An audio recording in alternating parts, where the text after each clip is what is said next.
we're talking all things construction loan, we have our wonderful local banker Leah from Nicolet Bank here to talk to us about what that looks like. Why don't you introduce yourself? Hi, I'm Leah Brown. I work at Nicolet National Bank here in Eagle River. And you do construction loans. I do construction loans, mortgage lending, construction loans, yep, lot loans. And actually a lot of people don't know this, but a lot of people don't.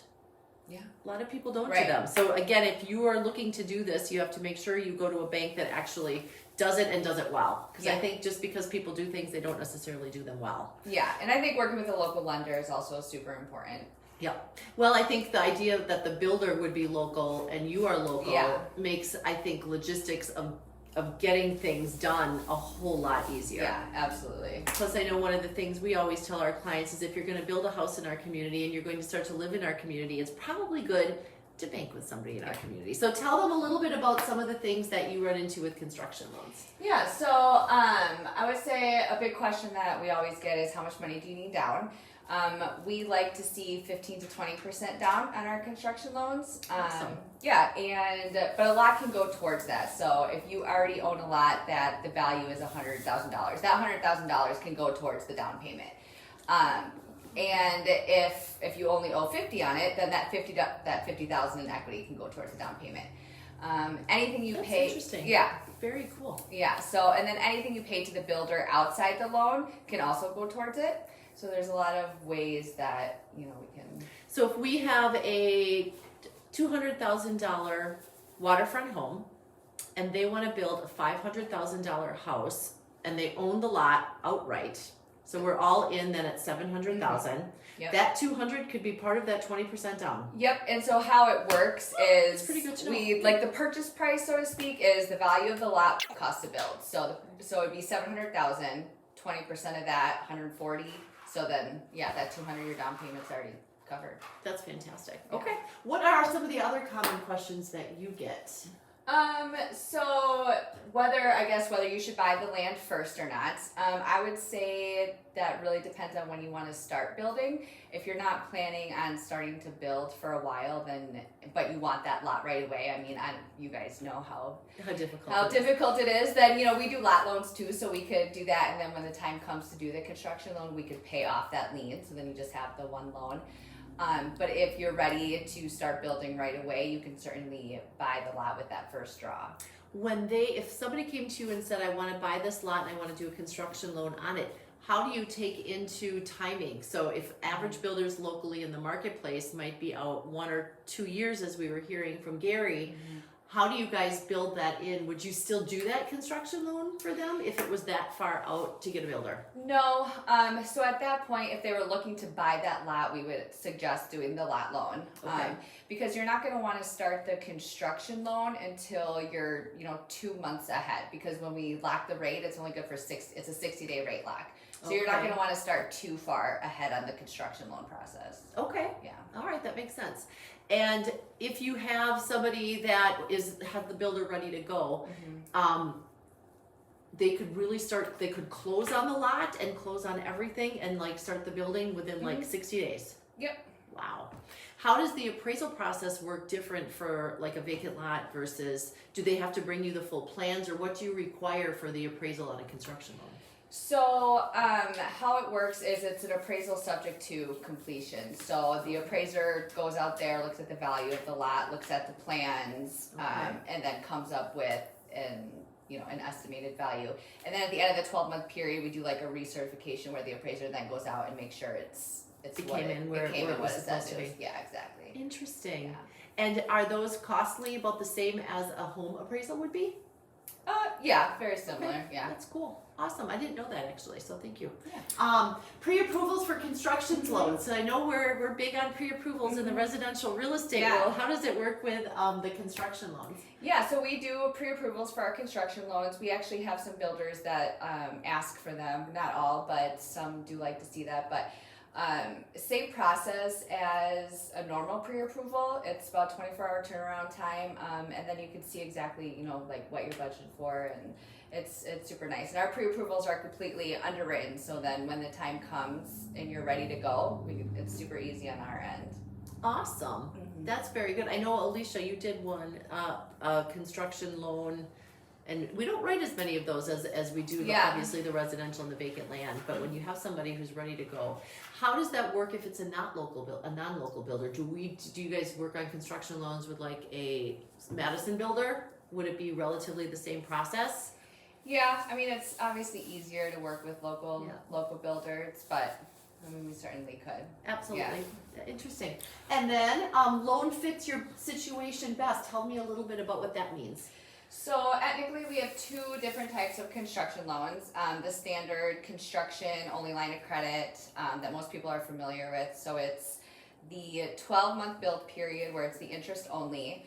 And then after that 12-month, you then refinance it into whichever loan product you want, whether that's a 30-year fixed or 10-year ARM, whatever the loan product is.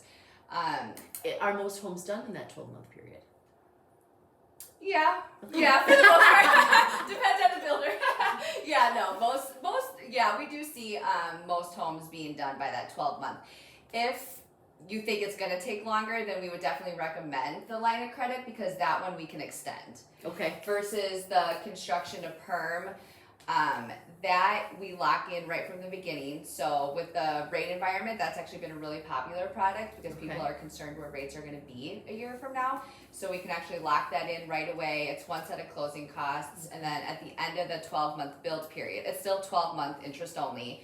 At the end of that 12 months, it automatically converts on month 13 to the principal and interest based on what we decided from the beginning. Oh, so then that's when that full payment would start, like for including the house being completed. Yep, exactly. Okay. That's when the principal and interest would start at month 13. So, and can they roll from one type to the other? So if they start out with the first type and then if they get to the end and they're like, oh my gosh, we have 3 months left, can you roll it or do you extend it or how does that work? Well, with the construction only line of credit, we can extend it. Okay. For a small fee, we can extend it. And in that one, you can also increase the loan amount with the line of credit. The construction of perm, if it's not done, you still have to start paying principal and interest at month 13, even if the house is not done. And then the remainder of that loan goes into like an escrow account to get the house complete, but you still have to start paying principal and interest. Awesome. And do you have different people because you have the ones then that inspect. So the bank sends out a inspector, correct, before you guys do the draws? The draw through the builder. Yep, through the builder. Yep, so it's kind of what you guys were talking about before. It's the same process. We work with the title company and then they go and make sure it's complete, and then they come to us and ask our permission to release the funds, and then we look at the pictures, and then we give the authorization to the title company to have the builders get paid. Awesome. So how are interest rates for this type of loan compared to what a residential purchase would be? I mean, they're pretty similar. So the construction only line of credit is at currently like 5.99. I mean, obviously depending on different factors. But the construction to perm is, I mean, it's similar to what a regular mortgage would be because that's what it rolls into. Yeah, exactly. Okay. So you're actually paying a little more interest during that 12-month build period. Mm-hmm. So you get a little bit of the rate discount if you just do the line of credit, but then you're subject to the rates a year from now. Okay. So what do most people do, just out of curiosity? The construction to perm. Do they? Okay. Yeah. I mean, just with the way it's been. With interest rates being a little bit people are kind of concerned, and I mean, you can always refinance in the future when rates come down, so people are more hesitant and wanting to kind of get it locked in. Who knows in the future what it'll we never know. Yeah. Do you guys have any other questions? I did. So the construction only line of credit, when you're looking at that, essentially you're not appraising because you're not locking anything in until the construction is complete. So at that point, you are appraising at the beginning? Yep. Okay. Yeah. Okay. I was curious how that locks in that rate based on the completed project then. Yeah, so with both the construction loan products, we do the appraisal right from the beginning. Okay. You know, I would think you'd have to because you have to agree on a value. Yes, because we're not going to give you $500,000 for a construction product. For your 4x4 that doesn't require a permit. Yeah. Yeah, exactly. That makes sense. Okay. Great question though. Anybody else have any other questions? Is there any? I've had a few first-time home buyers ask if there's any first-time home buyer, programs for a lot or construction. That's a great question.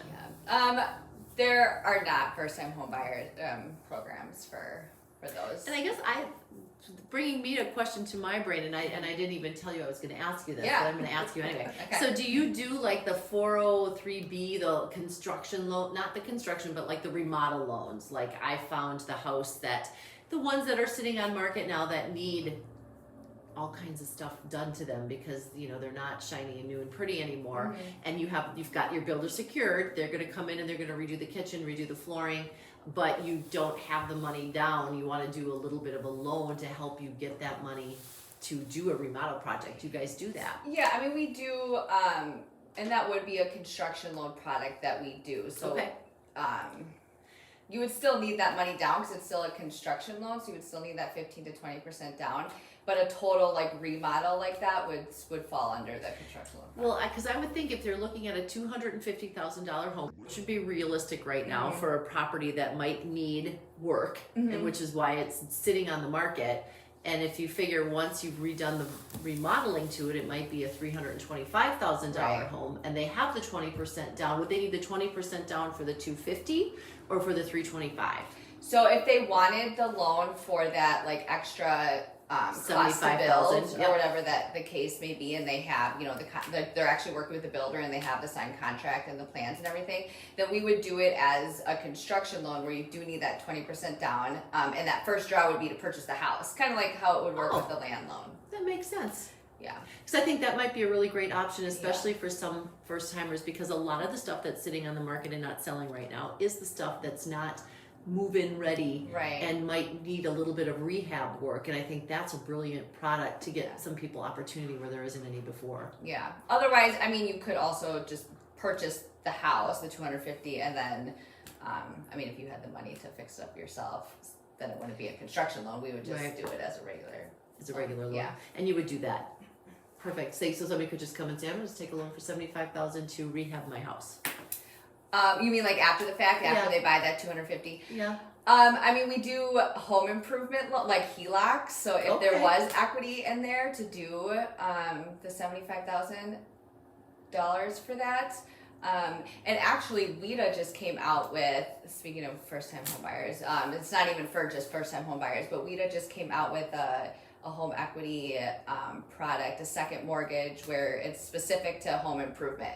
Oh, that is fantastic to know. Yeah, and at Nicolet, I'm the only lender that can do it. So Awesome. Good. We should Yeah. use her for that resource because Yeah. there's a lot of opportunity. Oh,